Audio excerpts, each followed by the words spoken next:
It gives me immense pleasure to have, on this day, specifically for the women community. So, without much, taking much time, I would introduce Vijayalakshmi Rao ma'am. So she has over 30 years of experience in the industry, consulting and academics. She provides business advisory and mentoring support for select IT-enabled services companies. She is deeply committed to the cause of women's education, empowerment and entrepreneurship. She is a mentor for women entrepreneurs being trained by the ISB Hyderabad. She is also an advisor and co-founder of Empowerment of Women in IT, EVIT, a voluntary forum that seeks to enhance the share and sustainability of women in the IT and IT-enabled services industry. Vijay is associated with Association for Non-Traditional Employment for Women, an NGO that trains underprivileged girls and helps them find employment in the formal sector. She was still recently director and COO of Scope E-Knowledge Center, a global knowledge process outsourcing organization overseeing the operations and HR functions. She holds an MBA from IIM Ahmedabad and is a science graduate from Osmania University. Today she'll be talking on building sustainable careers for women. I think that is, a very critical topic as women climb the corporate ladder. Welcome, ma'am.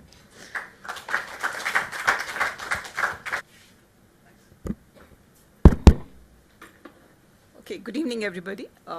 Thank you so much, Kavita, for the introduction. And it's indeed a pleasure for me to be here this evening in front of a really intellectual audience. I think I have spoken in several forums before, but while speaking at the knowledge community, I was telling Kavita, it actually gets me nervous. Thank you, Sukumar. I understand you're the founder of this entire K community in Chennai, and I think it's really nice to be sharing our thoughts together just a few minutes ago in terms of what this forum does. I'd like to start off by saying that I represent a similar forum, and it's unfortunate that we haven't met before. I represent this forum called Empowering Women in IT. I think Kavita briefly mentioned about it. This is a forum which was set up 7-8 years ago by a group of us professionals from the ITES industry. All of us had been in this industry for a long time, and we felt that it was time that we actually started giving back to an industry which had given us so much. All of us had built our careers in this industry, and we felt that we should try and see how we can help younger women in this industry. So EVIT was actually started with the objective of enhancing the share and sustainability of women in the IT industry. We will in fact be celebrating our anniversary event next month, so I'd welcome women and men to attend this event. What we usually do is to conduct networking events, role model talks, training programs. We have outreach programs in corporates. We have a large number of corporate members, including Cognizant, Polaris, RR Dundee, a large number of large IT companies in Chennai are our members. We also have a whole host of individual members. And all this has its own different kinds of benefits. So I'd request all of you to join EVIT. Well, after that little marketing pitch, I think I'll get on to the topic of the day. In fact, both share and sustainability are topics which are so close to our heart that when Kavita spoke to me and said, can you talk about building sustainable careers for women, I thought it was, well, I really got very excited. And there's so much happening in this area, and one likes to keep oneself updated. So it's always a pleasure to be sharing this knowledge, and I think it's indeed an honor and a privilege to be talking to an audience like this today. My presentation should take about 20-25 minutes, and I'd be happy to answer any questions that follow. I understand from Kavita that this is a fairly mixed group. I'm happy to see so many women and men out here today. It's a mixed group, students, entrepreneurs, professionals from corporates, and a lot of people hopefully watching it live. But therefore, I'm keeping this presentation again, I'd like to cover a broad spectrum. Maybe even going into some basic concepts like what is sustainability, but then quickly moving on to issues like gender inclusivity and lean in, which are very much the in thing today.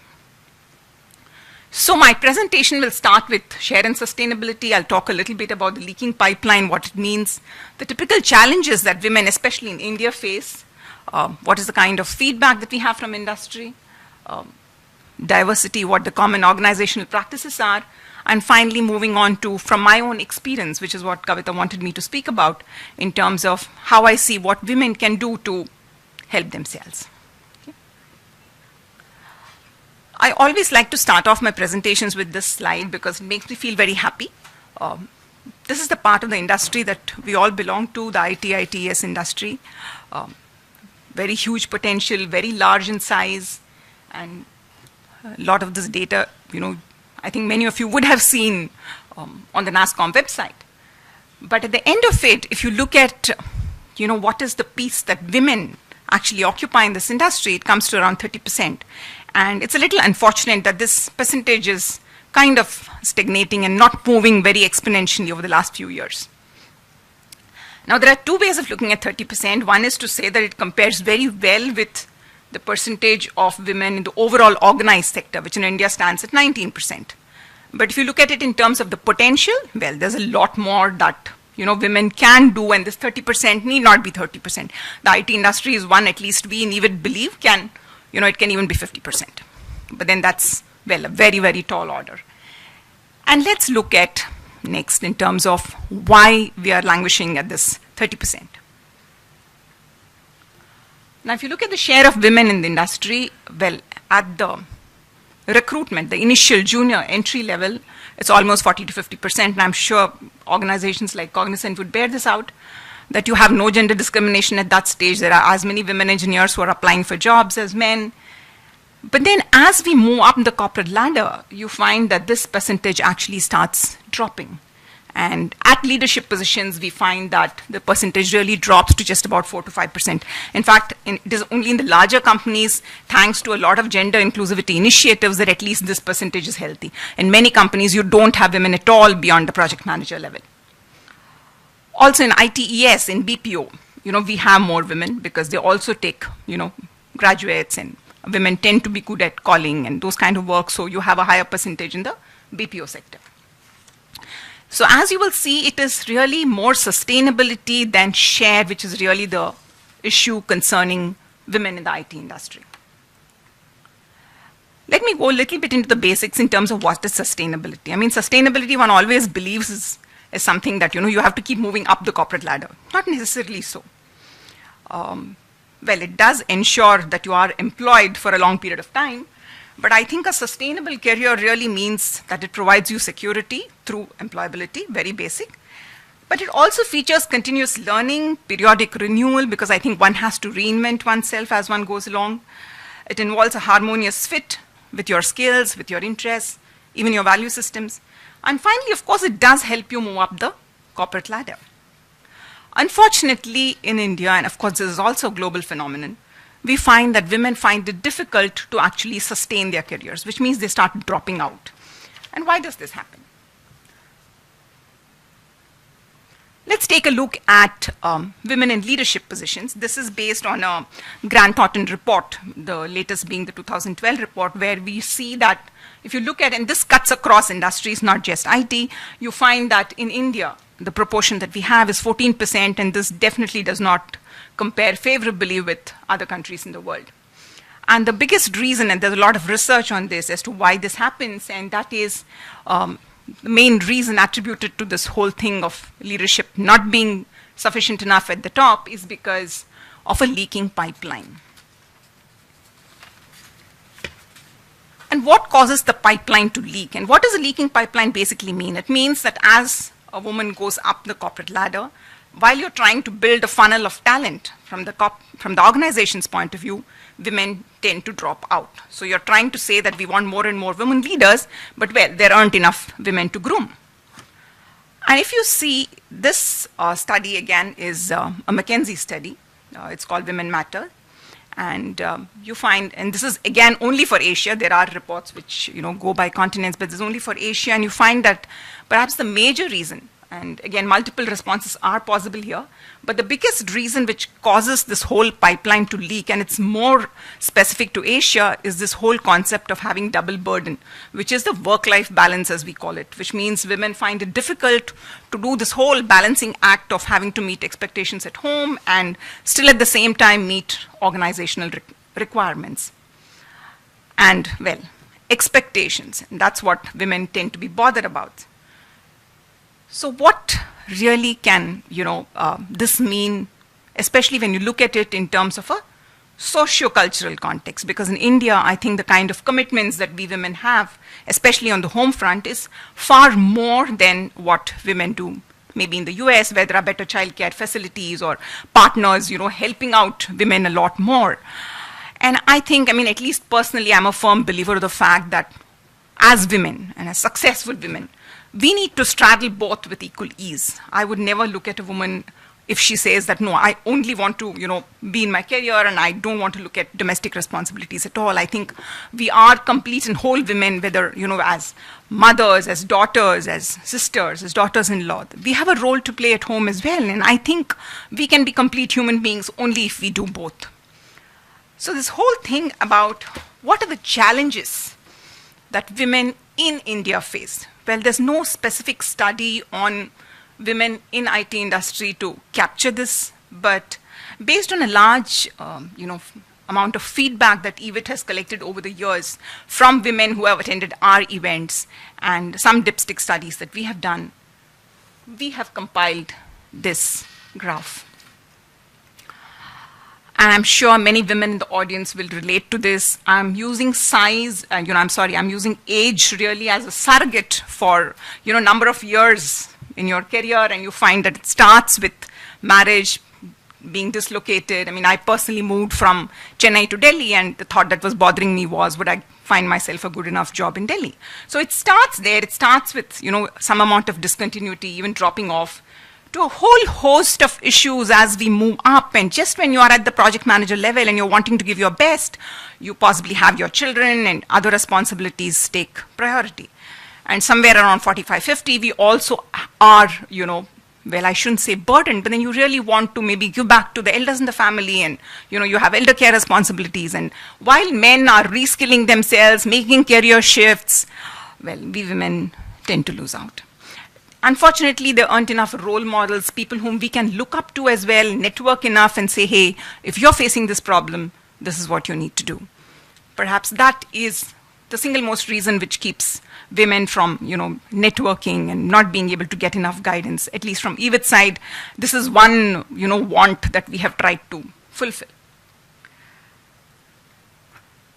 After having painted such a gloomy picture, let me just go on to the good news.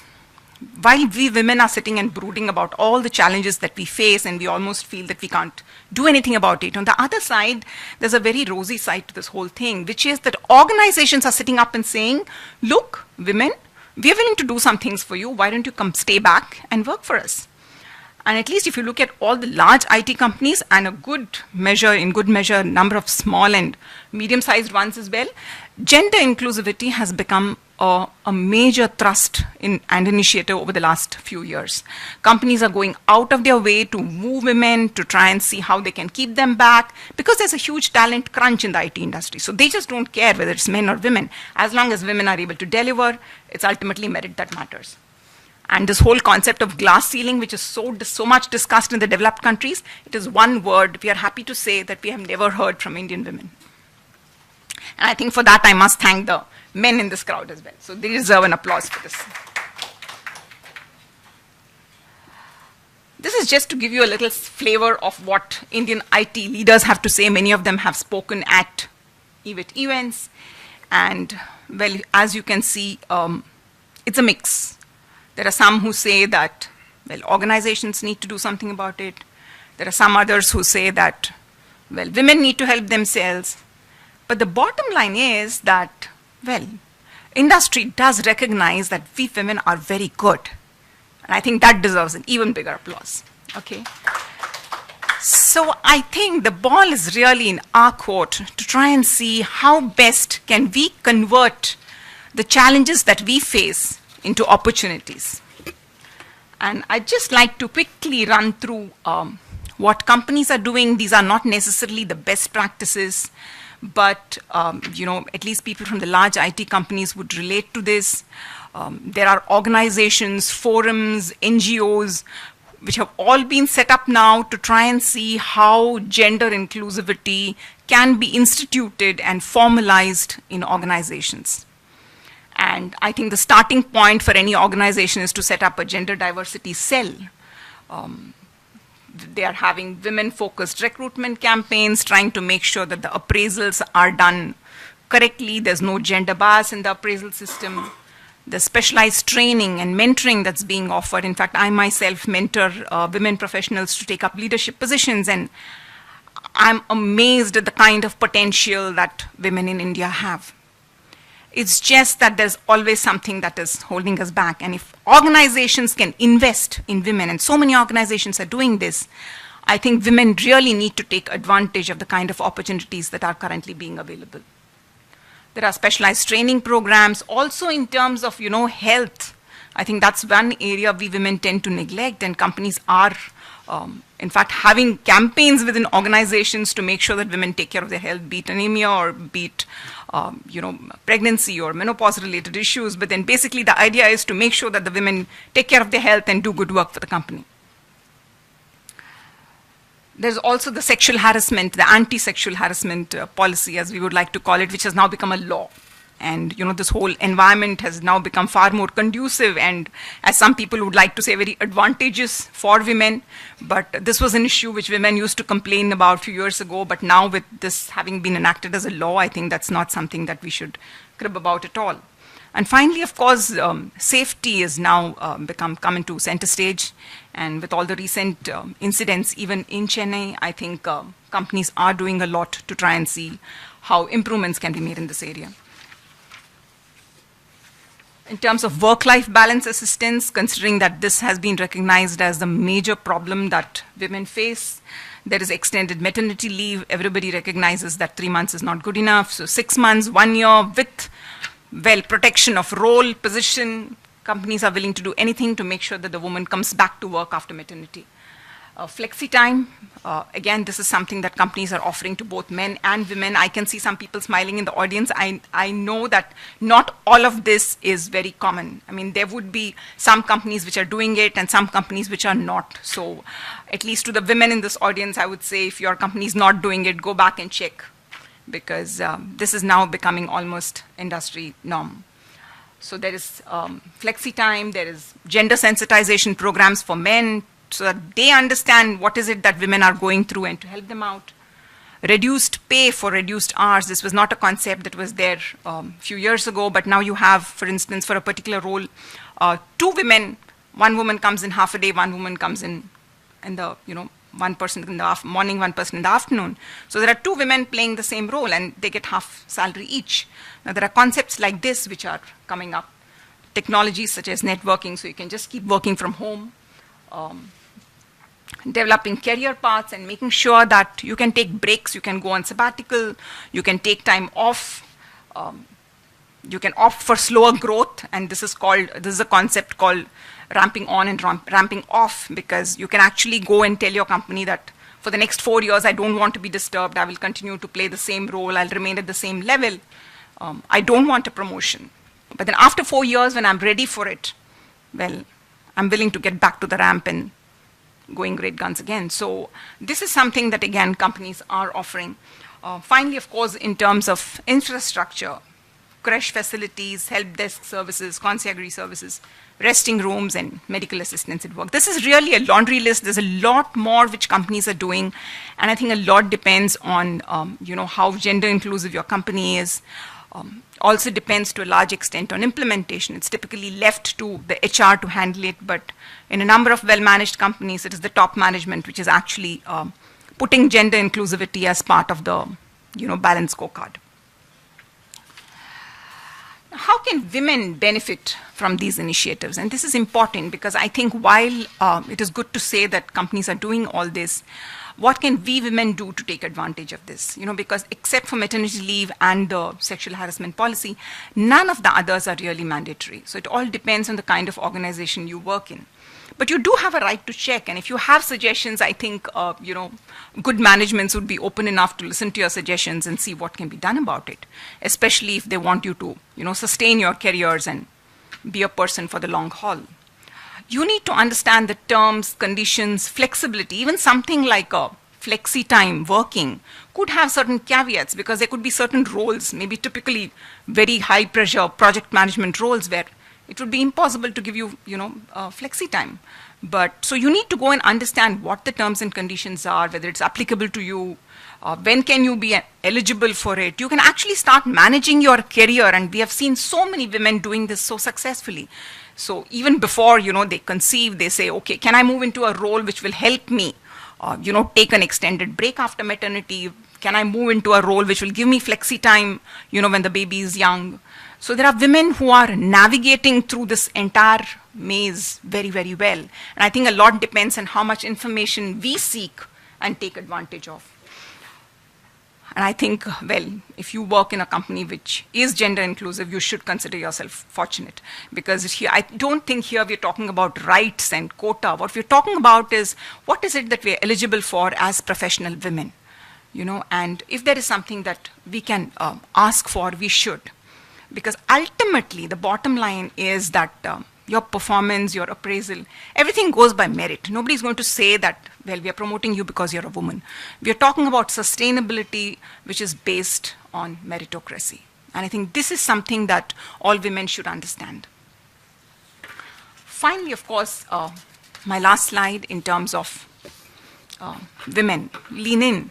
I think this is a concept which has been made globally popular by Sheryl Sandberg of, Facebook. She's brought out a book. I think all of us have read and revised it, and I think all of us have our own experience to talk about in this area. But I think I'd like to put some of the points from her book, some of the points from our own experiences, some of it from my own experience.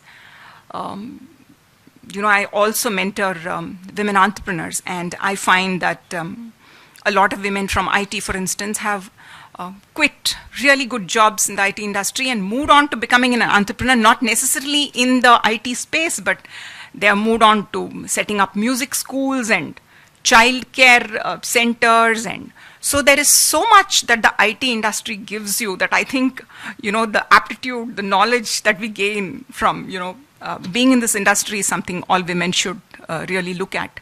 So this whole, I know it sounds a little prescriptive, but it's based on feedback from a variety of sources. I think I would start by saying, know yourself, see what interests you, what you're good at. I think all of us would like to go back to office or wherever we work on a Monday morning only if there is that basic interest in what we do. I think this applies as much to men as women. Be attuned to the fields and companies you are interested in. Identify places. I somehow find, women have this thing about, I don't like it, but I'm stuck here kind of a syndrome.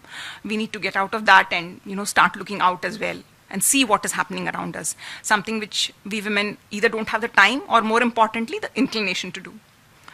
And allow yourselves to, fantasize. And I'd like to use this word simply because, I think we don't dream big. We tend to think that it's more a job. Okay, I'm taking home this money. I have this economic independence. Maybe I can give my children a better education if we were just, instead of just being a, one person income kind of a family. Well, women tend to look at their careers as jobs and not as careers, not as something that they would like to be in for a long time. And somewhere when they drop out and start sitting at home, they realize, how boring it is. And they have tasted the other side and then they want to get back. Well, there are enough opportunities for that as well. I myself took a break for about 4 years when my children were born. I sat at home, enjoyed every day of my life taking care of my children. But then as long as you're focused and you know that at some point of time I want to come back, keep reading, keep reskilling yourself. And I think that's a big takeaway that I'd like to give from my own experience. And today there are companies which are specializing in building careers for return to work women. A good friend of mine, Soundera Rajesh, actually runs a company called IWIN, which is meant essentially for this. So if you want to drop off, you can still come back and still find yourself a very good job. And the IT industry will possibly welcome you back with open arms. Be more open to taking risks. Again, that's something I find women don't easily do. I'm not saying it's a very good thing that as women, there is this whole statistic that the retention percentage amongst women is much higher than men, which means that, women are far more loyal to their companies, where they work. And they don't just switch for a 500 rupee more, which maybe a lot men do. While this is a good statistics to quote, I think sometimes we should also take the risk and say, what is it for me elsewhere? I'm not, I don't want any HR manager or somebody, coming after me saying I'm motivating people here to switch jobs. I'm not saying that, but then I think we need to look at sustainability not as just one rise in one company, but look around and you can switch, as I said earlier, from the corporate world to becoming an entrepreneur, from, playing a project management role to moving into quality, from, and I'd like to call it as a jungle gym. It's, you can move laterally, sometimes even move downwards. How does it matter? If you're moving from a very, very small outfit, going into a bigger company, if you value that experience at that point of time, learning from your juniors, I think we should all do what we are good at and keep that focus that, yes, I'm here because I want to work for a long time. I want to keep myself going, and this keeps me happy. I think ultimately, that is what matters. And this whole business of meeting expectations, this is a feedback that we often get in EVIT, that I'm not able to meet everybody's expectations. And this is a syndrome I have myself gone through. I mean, there's everybody in the family, there's a whole lot of colleagues in office who have a whole lot of expectations from you. But then I think, again, it depends on us to say that this is what I can do and this is what I can't do, and being open about it. And finally, of course, seeking help. I find that, if only you were to, unfortunately, my colleague from EVIT is not here today, Kalyani, she actually specializes in giving lectures on how to empower your mother-in-law. And we all believe that you can actually take help from your family members, which many of us shy away from doing. And if you need to build an ecosystem in terms of having a cook, having a driver, go ahead and do it. Well, I've done a lot of this myself, and I'm telling you, it works. More and more we tell ourselves, no, these are my challenges, these are my problems, I can't move on, that's where you'll be stuck. And that leads to this whole syndrome of, I can't do it, I won't be allowed to do it. It's just not worth it. And then kind of giving up. And I'm sorry to say, but then there are a whole lot of women who, who get stuck here. But believe me, there's so much happening in this industry. There's so much that we ourselves can do for ourselves. We owe it to ourselves, to our parents who have educated us. And I think if we keep that in mind, we can really go on. And of course, stop complaining. The last bit, I had to add it because otherwise we tend to become control freaks saying that, look, I want everything my way. That doesn't work as well. This whole concept of lean, just to summarize, is about how we must have the courage and the confidence to say that I will go after what I want and I will make it happen. I think that's the message of this entire talk. So thank you very much, all the women. I do hope that all of you will be able to sustain your careers. And a small request to all the men in the audience saying, I hope you help the women, your colleagues at office and, well, your relatives at home to make this happen. Thank you very much.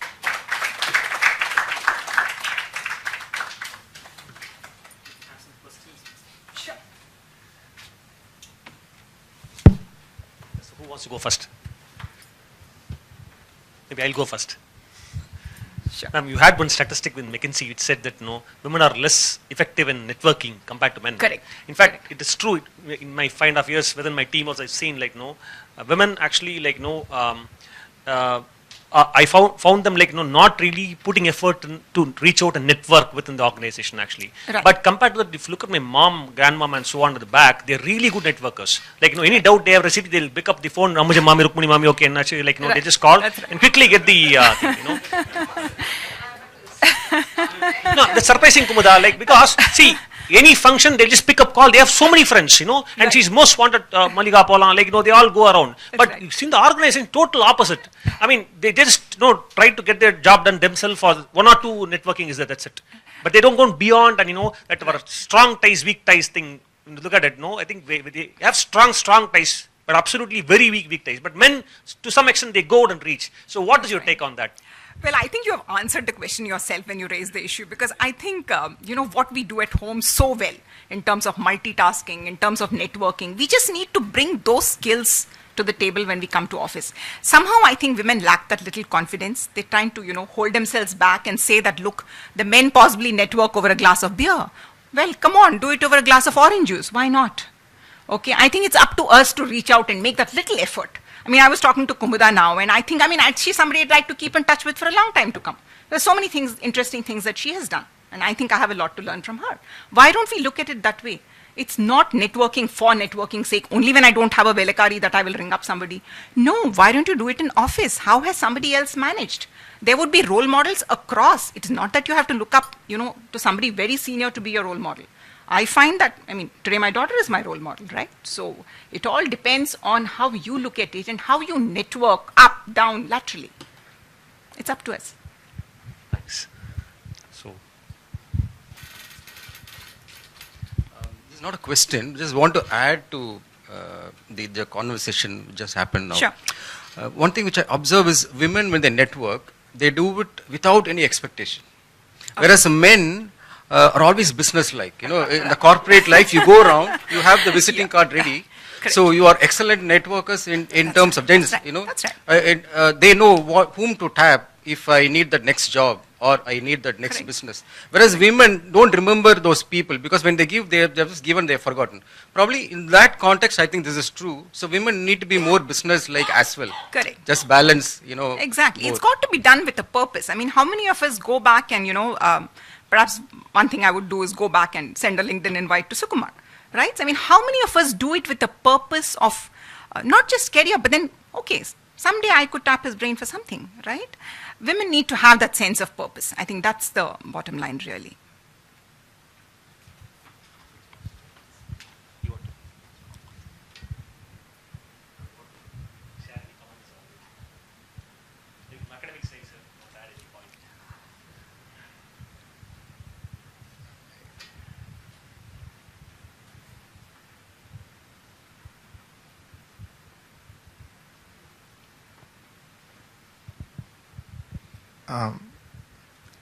In fact, I came to attend this talk because I wanted to really see how women who are working, what is their take on this. So that way I was very happy to, talk, hear you speak from your own experience. And one small thing I want to ask you is, I see many women who for some reason feel that Indian tradition is, keeping them at home. That is their perception, many of them. Right. They try to see everything bad in the tradition, and for them, the role models are all the women in the West. I want your comment on this. Women on, what was the last word? Women in the West, Western Women in world. the West, okay. I'm just telling one, Right. I'm not saying everybody. Right. Correct. There is one section. Right. So I would like to know what are your comments on that. No, personally, I don't subscribe to it. I personally believe, especially after having interacted with a lot of women abroad, and also having read a lot in this area, I find we women in India, considering that we have our roots so grounded to a value system which is so good, I think we should retain that and use that, those strengths and those values when we come to work. So I don't think we should look at Westerners alone as our role models.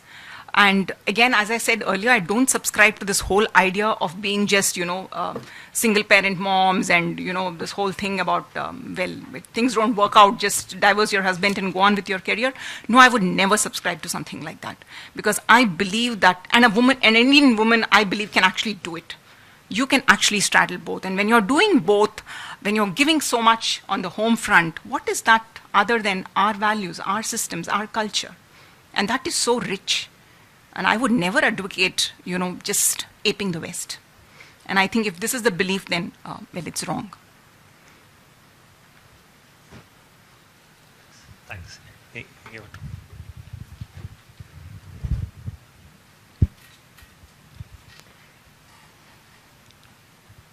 It's my personal observation. The last time I worked for companies like more than 13 years ago, right? So my observation could be very, very outdated, So I just want to set the pre-context, right? What I feel is actually the look at the workplace, it's very depressive, right? Point number one. Even today, there's some of the statistics which I read, it's like more than 68% of the people are unhappy at work across genders. Third, I'm not trying to make like, inferences and so on. Third, our women are less capable of managing depression. So that makes them the easy, quick exit. They get easily ejected out of the workplace because the workplace is very, very depressive, to be very honest. So where do you address? Do you focus on making the workplace friendly, right? More happy? So that the more, women actually stay at the workplace. The second option is to make sure that, women are actually able to handle depression, unhappiness, fights, politics. Everything is negative jargons, right? So where do you start? So end of the day, you can start from both places. Which one do you think it's easier? Well, according to me, it's an interesting point that you have raised. I don't fully subscribe to the first 2 points that you made about, the workplace being so depressing. Not really so. And in terms of which way should you tackle it, I would say you need to do both. That's why I had both those slides on what organizations need to do to make the whole workplace far more gender inclusive. So this is the responsibility on the corporate side. The other side of the coin is what women can do, for themselves. And if you want my take on where should you start first, I think you should start with women themselves first. And I think in terms of, starting with girls' education, the kind of parenting that we do at home, what do we tell our daughters and sons about gender sensitization, and I think a lot of this children grow up with, and that is what makes them what they are when they come to the workplace. So I would think a lot of it has to do with women and maybe to a large extent men as well, in terms of how we bring up our children, how we educate them, how we encourage them to take up careers which are in a man's world, right? So I would say maybe start from the roots, but a huge responsibility on the organization side as well to recognize what we women are going through and make the environment a lot more conducive. Women, I'm telling you, they're not biased. I can tell you for a fact, right? The environment is not friendly. The environment is about, in fight. That's what statistics shows. If you don't believe me, believe in the statistics. No, I would say it's as applicable to men as it is to women. But, I think this whole concept of, say, even if you take IT as an industry being high pressure is a separate topic by itself. So, right. And I noticed some of the friends, like, when a wife is working and, there is a fight, they come back and burst it out and the BP goes up. Right. And then, sometimes the husband, my friend, we discuss and then, calm down, and it's all normal, something like that. So that's what I'm saying. I'm seeing few points, dots here and there, try to make connections, right? But the fact is the workplace is unhappy. It's not, look at the statistics survey.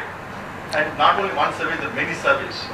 So once you accept that, then you need to prepare the women to handle that unhappiness in much better terms. No, They are going to exit, even the small spark comes out, they exit. It's easy for them to exit. And that's what is happening. I'm sure. Also shows that That's right. Initially, that 40% of people are women. As you go up, it goes to as low as 10%. We can't put all the blame on bringing up the children, right? I agree. 3-year or 4-year. I agree. People can come back. And there's something fundamentally wrong in actually managing, No, I think what you're raising is something very fundamental, and we can discuss it offline, but I think it's a subject by itself, honestly, because there are multiple issues which you are raising. Good topic, K community topic actually for our workplace is depressing can be a good debate topic actually. But thanks for raising it. Thanks, ma'am, for answering. Thank you Thanks, very ma'am. much. Yeah. I just take that point. One is, though the IT is most pressurizing job, we all, think it's all in the mind. Though we say that if you just look at women in IT are higher than any other fields, I would say. But higher percentage in IT than any other, field, industry. Now, to the younger generation, I just want to, just highlight. Say some of the fields like cybercrime area, okay? Cybercrime or automobile or any, male-dominated, industries. But younger generation is more interested in taking it up. For example, I would, at home, my sister, who's the youngest, wanted to do aeronautical. Then got into information security, but wanted to specialize in cyber security. But the environment you go see, right, especially the police department, she want to get in. But they're looking at the environment, parents are a little bit like kind of, no issue, I don't think you should get into this, right? What makes the environment conducive for women, right? I think it should attract people to really work in that, industry, the group. Otherwise, the knowledge they gain, right, they're specializing in very niche area, but the environment they, trying to look at, especially for working, it's kind of, they're taken back. So what makes, the women to work in such, environment? So what steps you are taking as, from the EWIT? How do we make it conducive so that it attracts the women folks to such industries? Okay, see, I'd just like to very quickly answer this question. I think we are constrained for time, but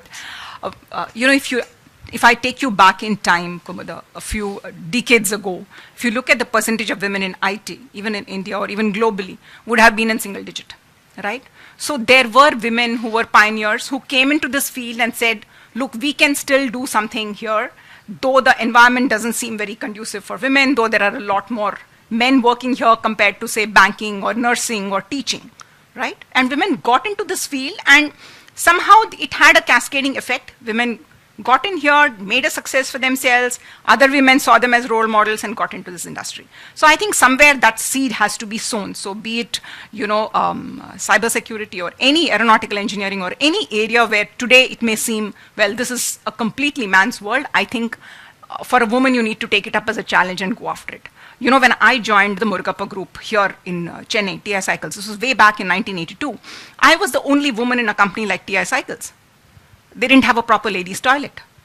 But according to me, that's a challenge that we women should look at and say, look, I can make a mark, right? So I think a lot depends on how we look at it, take it as a challenge and, become role models for other women to follow.